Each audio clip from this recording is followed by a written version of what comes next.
right, we're going to check in with Arnold, and we're going to talk about the Road Ahead blog post. I think I've gone beyond rage into apathy at this point, and so we're just going to talk about it because there's a lot of stuff. We both have made a lot of comments about it. I've made a bunch of stuff on streams, and people are like, man, you need to put this into a video. A lot of people have been asking me because I've said all my thoughts about it, but I just haven't been able to sit down and talk about it. And I figured we'd start off with this. It's expensive. Implement the features you want. Such an interesting word, expensive. Expensive, not free. Yeah, that's why we pay you.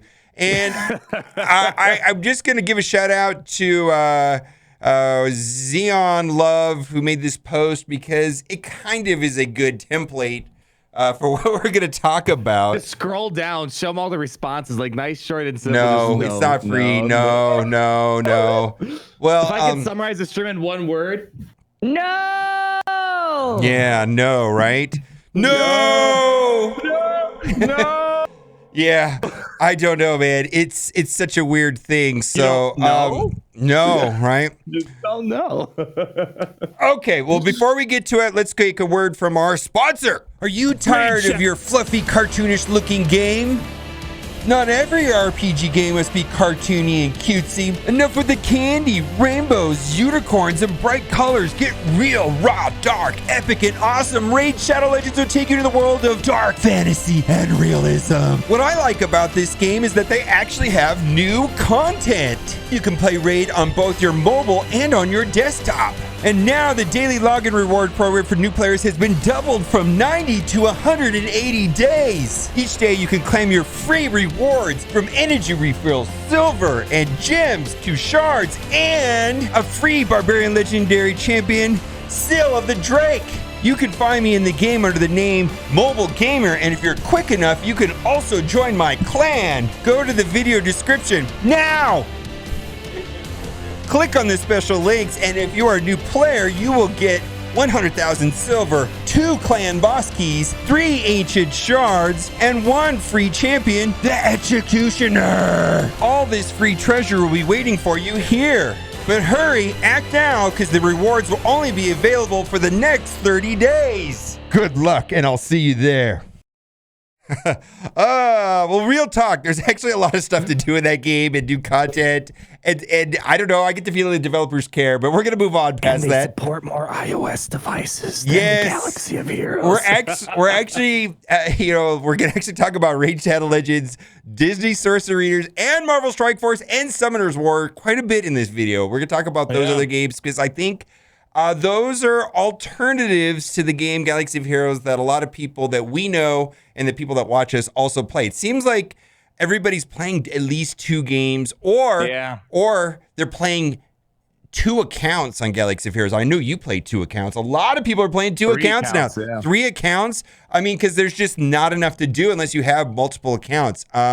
So, hey, Capital Games, will we get live PvP? Maybe later.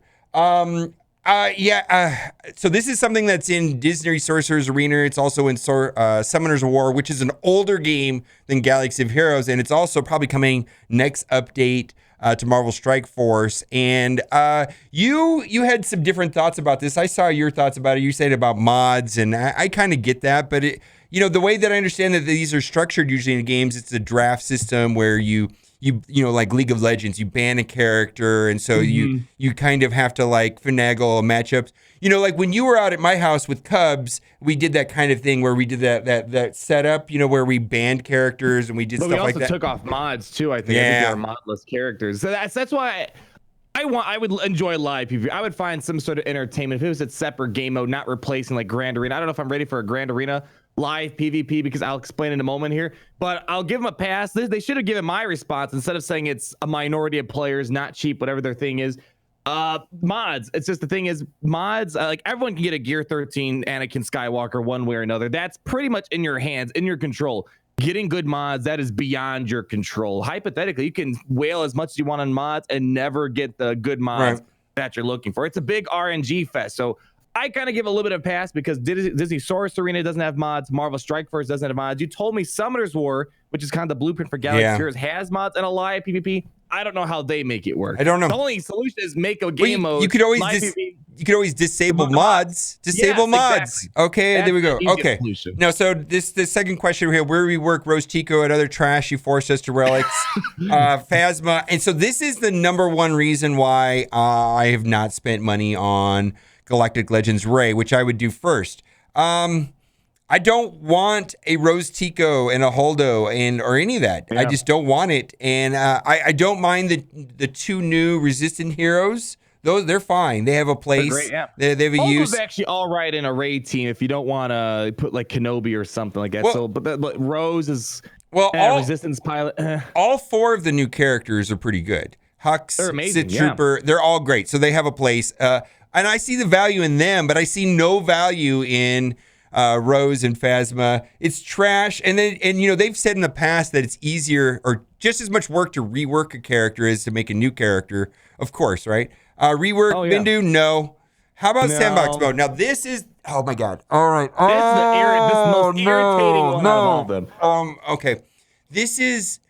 So we've used developer iPads back at their headquarters, and they often have sandbox modes already built into the game with just like a real crude UI where you just basically load the teams, everything's saved. We were doing that back at Fox Next, right? It's not. Too, yeah. And then I know people have already, the hackers, the data miners they've already done this. They've already done this. And if somebody on their spare time can spend 20, 40 hours and build a sandbox mode, why can't they do it? It doesn't have to be fancy. Just give us something to do. Now, you had an excellent suggestion about just make it so that you basically identical to Squad Arena. Just make a squad arena for your guild only with no rewards. No UI changes. It's literally the same thing. Just instead of globally populated, it's just populated with your guild. That's the thing I think people want to see, but they kind of do this straw man thing. I communicate with my guild and they can set the teams, and plus plus the people in my guild are similar level of interest to the game, similar collection powers. We're similar, right? We're just like, okay, they can set up good teams, we're good to go. They could say, all right, guys, this weekend we're going to practice against beating Galactic Legends Raid. People are going to set it on defense, try to get some practice in. That's the easiest point. I get why they don't want to do the other sandbox mode. They don't say it explicitly, but why would they give you a sandbox mode where you can just get Cara Dune, Relic 7 stars, day 1 of God tier mods? That defeats the point of selling a character then if everyone can get access to that. So I understand that. They just probably beat around the bush, don't want to give you that response. But a guild sandbox mode where it's just arena with a populated guild, I don't know why they can't do that. Where you can target anybody in your guild. So so my guild says, hey, MobileGamer, your job is to set geos on your team so we can go up against you. We know you have a scary geos, or you have a very scary Padme team. Will you leave that up so we can practice against it as much as we want?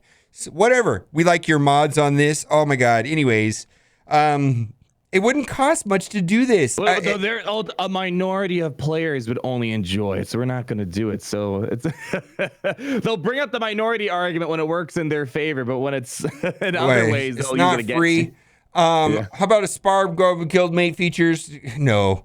Only ask the community no. Are we getting a raid? Now, this is the part. Okay, so this is my problem. Okay, so, and I said this at length in a rant in a video, is that if it feels like there's only 3 competent people working over at Capital Games. The person that's in charge of making sure that there's new characters always constantly coming out to the community. The second person is in charge of packs, and the third person is in charge of progression systems. Those 3 people. Don't forget the audio people. No. We're not giving. I'll talk about the audio people because they're just getting that from Lucasfilms. They don't have to do anything at all.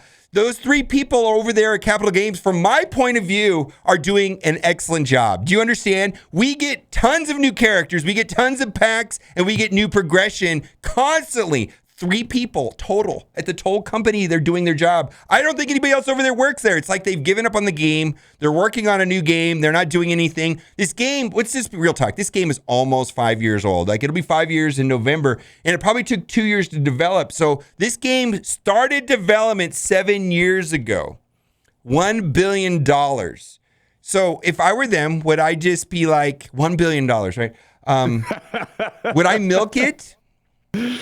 Yeah, I mean, Yeah. that's kind of what it is. Just they're kind of just adding bare minimums to show that, all right, we're going to keep the game around. Right. I almost feel like they have to be working on another Star Wars game. EA's probably like, all right, how do we make another $1 billion Star Wars game? So maybe that's what it is. I don't know. I mean, and let's be fair. I know they canceled their raid. What if they're legitimately working on a better game mode? Because let's keep in mind, Grand Arena is probably the best game mode in Galaxy. The game is 5 years old. I mean, it's like, so the cash cow business model. Also making some of their biggest months. I don't know. Yes, it's an old game, but they're still making a ton of money. Right. I mean, I think we gotta hold everything until the next road ahead. Let's see what. Okay, but what's they doing instead of a raid? So we talked about this last year, right? Remember when we were out? Yeah. I was out in Chicago, and we met up with the guy, the student from Utah. He was like, "Oh, here's the cash cow business model, Mr. Wonderful." Yeah, and Mr. Wonderful. Yeah, Mr. Wonderful. Yeah, and he said, "Here's the matrix of an economics about a cash cow model. When you have an old existing business that has been profitable and still making money, but it has no more growth,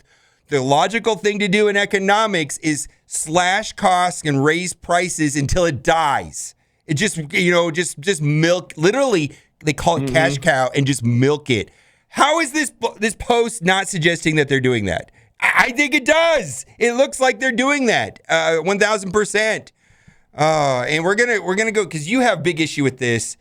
Okay, could you make the game at least look better? No, that'd be a problem for low-end devices. Now, you brought up something. You did way more research on this than I did, but I was like, dude, these 2012 devices that they're allowing people to use, that's cool. Are those the people that are spenders? They've never cared about anybody but the spenders. They've proven that over and over again. It's free-to-play friendly. They'll patch it right away. They'll make sure they don't help you out. If they really care about free-to-play people, they do a lot more stuff. So, but it's even so, like, I talked about, like, compatibility-wise, software-wise, there's other games that support more devices than Galaxy of Heroes. But furthermore, this small percentage of old device that Capital Games seems to want to hold on to, and like the global atmosphere, the global community for Android, it's only like 1.5 to 3% of the entire Android global ownership base.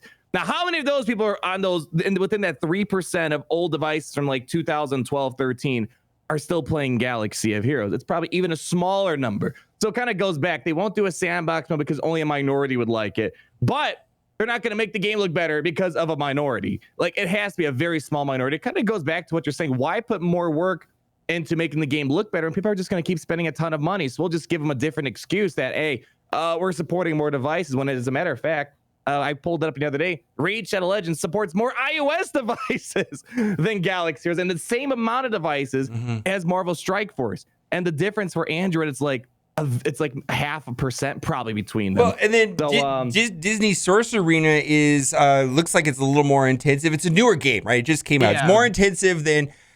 So Kat, my girlfriend wanted to play Disney Source Arena. Her phone just would not work. It was under $200, like for like it was, and it works fine on a brand new like Samsung phone under $200. It's perfect. Like I don't understand who these people are. I mean, I'm sure there's people with a 2012 phone where that makes sense. It's just not a logical argument in the scope of everything, when the real answer was, we just don't want to. Or we're not going to. I mean, to be fair, in the forum post, if you kind of read in depth, they said they could do it because, like, the trailers, which look fantastic. Oh yeah, those are actually the in-game characters that they create, but they compress into oblivion before putting them into Galaxy of Heroes.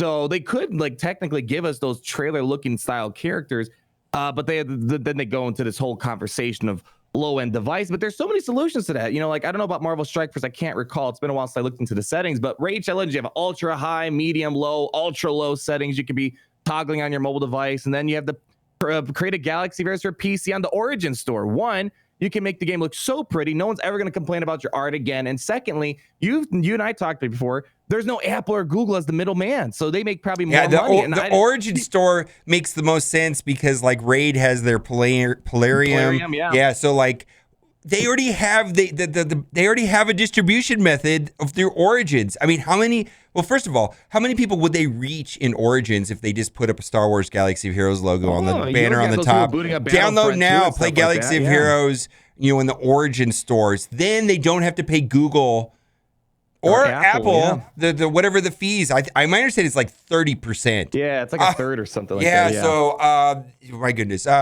You could give me, if you do that and you want to give me credit for that, I'll take a 1%. I mean, finder's there's a fee lot on of that play on BlueStacks on PC. Yeah, 1%, right? 1% finder's people that play on their PCs already and using third-party BlueStacks. And I've talked to some the app developers, and they're saying it's not that hard to take like a mobile app and just make it compatible on PC. So I don't know. Again, I don't know what Capital Games is thinking, but they always have an excuse for everything. They're always willing to spin it. But when you look at other games and other options that they have, maybe it just goes back to your cash cow analysis. Why should we, when this is a 5-year-old game that's already making a ton of money? If they added a PC version, maybe they're saying, it's not going to make us that much more money. So, well, but in all fairness, this game came out the same time as Battlefront 1. Yeah, 2015. That game is long gone, right? And we've already got Battlefront 2. Battlefront 2 is actually thriving.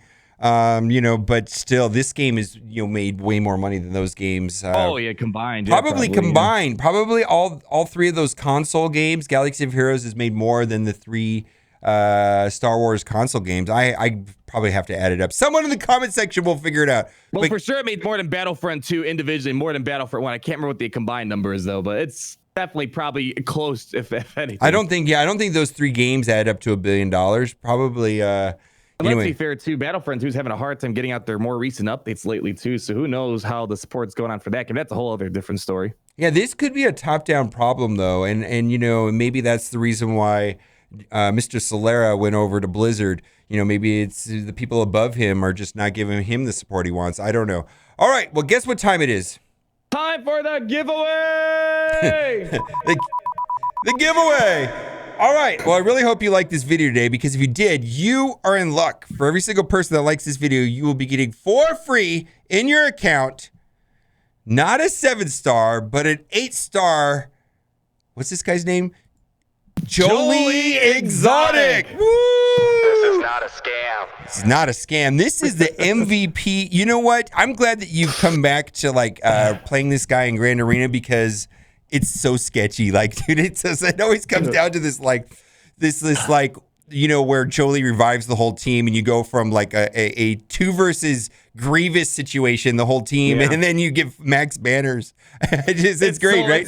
Those Jedi battles always come down to Jolie. It's hilarious. I mean, I usually use I still use Jolie a lot, against Darth Revan or something like that. But sometimes if you want a heart attack, you got to do Grievous battles, man. It's like standing on the edge of a skyscraper. Sometimes you lose your Jedi team 2 times over, but you'll end up winning with 60 banners at the end. Yeah. So I don't know why this Jolie Exotic is the thing. It's just the facial hair that's similar, right? Yeah, but I guess facial hair and the mullet and the hat, right? Not so much. I mean, Jolie gets a mullet and a hat. They should have left the Jolie hair, that face the same, and just gave him a mullet and a hat. And Jolie Exotic skin. There we go. Yeah, Jolie Exotic skin. I'd buy it.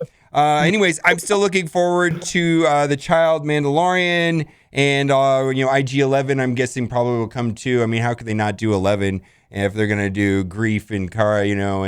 And hopefully we get. They almost made a kind of read well, maybe we'll get a best car Mando. Wouldn't that be pretty cool? Yeah, they kind of talked about it. Maybe, I don't know if they do a second version of Mando. I don't know. It's kind of weird, because they Grief Karga, they based it off how he turned out at the end, but Mando, they took how he turned out the first 2 episodes.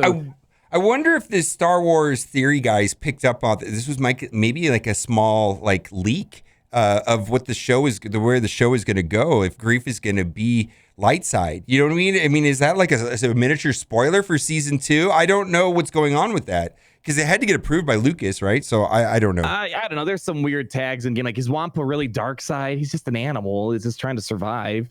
Yeah, so I don't know. I think it's some of their tags are a bit iffy in this game. I know Visas Mar has some debate and stuff like that, and Grief Karga too. I don't know. It's he did turn out to be an okay guy at the end, which is what they were trying to get at. So I don't know. I think a lot of stuff is coming. I know you're not a big fan of these. Well, so you're gonna give Darth Vader a light side tag? I mean, come on. There you go. He turned out okay at the end. The very end. Okay at the end. Yeah, let's just give him we give Darth Vader a light side tag. I don't know. We'll see. Yeah, that'd be interesting. Vader. They got the potatoes nailed down to a science. They could do. It comes in 2 versions, with eyebrows and without eyebrows. CG eyebrows added on. You CG no, that's you. eyebrows, You gotta. You know that's where you had to pay extra for the eyebrows. Yeah. The other games have more poly counts. Yeah, they don't have enough poly counts. They need triple the polygons to put the eyebrows in. They need more polys. Yeah. Oh, this video went downhill. All right, guys. Thanks for watching. Keep on gaming.